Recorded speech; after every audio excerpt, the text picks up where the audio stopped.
Hi guys, I'm Marlena. And I'm Ashley. Thank you guys for tuning in to Reviews with Ma. We'll be reviewing today Childish Gambino's new album, Awake My Love, as well as J.Cole's new album, For Your Eyes Only.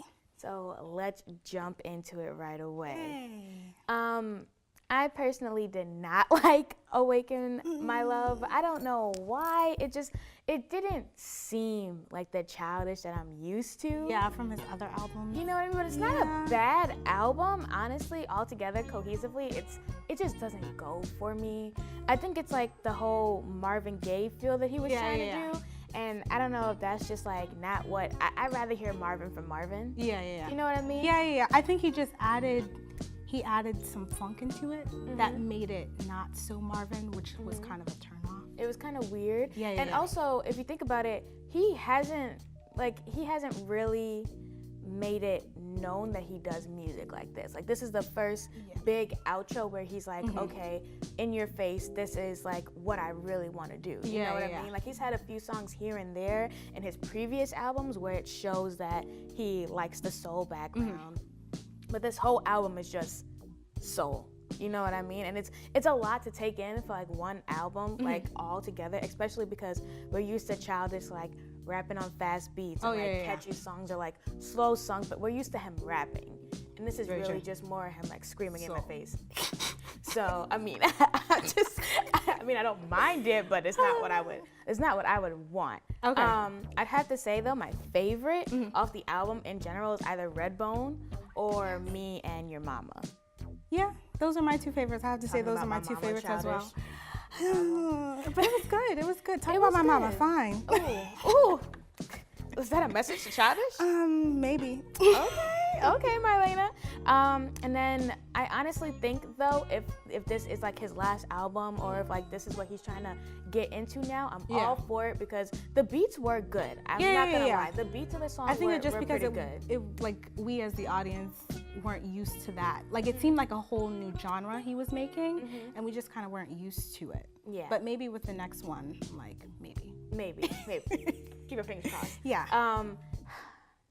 And my favorite. Next album is My For Your absolute Eyes favorite. Only. Yes. Eyes with a Z. Yes. Okay. So honestly, a lot of people didn't actually like this album because it wasn't as lyrical as J. Cole's compared to his last one. Compared to his last one. Okay.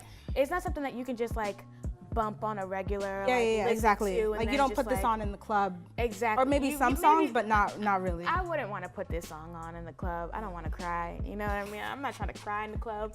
But I'd have to say though, what's really interesting about this album that a lot of people didn't get right off of the bat because they're not used to that with J. Cole is the fact that it actually isn't just J. Cole. No, it isn't just about his life. It's actually, and we talked about this before, it's actually about his friend. Yeah, his friend and then his friend's daughter, Nina.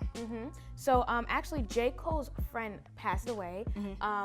Unfortunately, a death in the streets from selling drugs and everything. But in the album, though, most of the songs from the album are actually his friends that he's written. So, for example, the last song, For Your Eyes Only. Yes, that was like, what is it? More than half of it was like in his friend or his friend's words. Yeah, like a good portion of it was just and his friend to his daughter. You have like the last little bit where J. Cole is kind of adding to it. And he's kind of talking to Nina and like telling her like, you know, like your dad like is not a bad person. Yeah. He did bad things, but not a bad person. Exactly. Yeah, exactly. And I honestly think that is one of the newer albums that came out this year that like packs a punch. Yeah, like emotional. It's really intense. Yeah. It's a pretty intense especially when you song. sit and actually listen to it and not just like, because even my first time listening to the album, I was kind of like, oh, this is good. But like my second and third time, when I finally kind of like look at the lyrics and kind of understand like what's happening, like I know this isn't J. Cole's words, this is his friend's words, it really hit hard. But J. Cole presents it so well. Yes, like he does most things. I mean, obviously, come on now, it's J. Cole, but like it's Jermaine. But I mean, like it's just the whole fact that he took this album and he didn't change it at all. No. Like exactly what his friends wanted. Exactly what his friend wanted, and I think that was beautiful for him to do. My favorite songs off of this album would have to be She's Mine Part 1 and She's Mine Part 2. Oh yeah. Because it's a double meaning and it's so beautifully done how it's split up. And it's basically the same beat but two different stories behind it. and I love it because She's Mine Part 1, if from my point of view, is J. Cole talking about this girl that he's in love with. And then for She's Mine Part 2, it's his friend talking about his daughter that he's in love with. Yeah, I know we disagreed on that because We did disagree on that. We did. She's Mine Part 1, I thought it was from like the friend's point of view. That like the friend talking about how much he loves his girlfriend or his baby's mother. And then like She's Mine Part 2 was about J. Cole's friend talking to his daughter Nina. The only thing that I just feel like it's J. Cole saying that in She's Mine Part 1 because there's nowhere else in the album when his friend is talking about his daughter that he brings up his baby mama. Not saying that he doesn't love the mother of his daughter, but just saying it seems more like this is a dedication to just his daughter.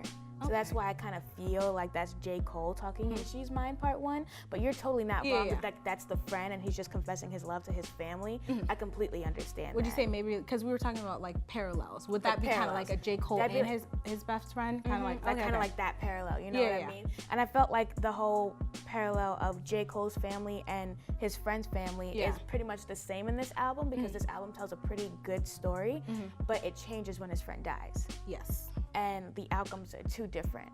And that's what makes this album so beautiful. Oh yeah. Because it's not like J. Cole talking about going out there, getting money and you know, working hard and grinding. It's talking about like his family. Yeah, it's real life for him. It's real life. This is his news.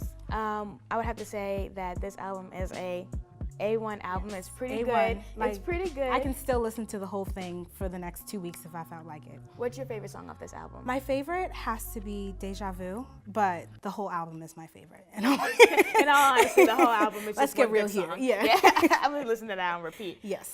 What's your favorite song from either one of these albums, and who's your favorite artist? List it in the comments down below. Thank you for tuning in with Reviews with Ma. I'm Ashley. I'm Marlena. And don't forget to subscribe to East Stew. Thank you. Have a good one, guys.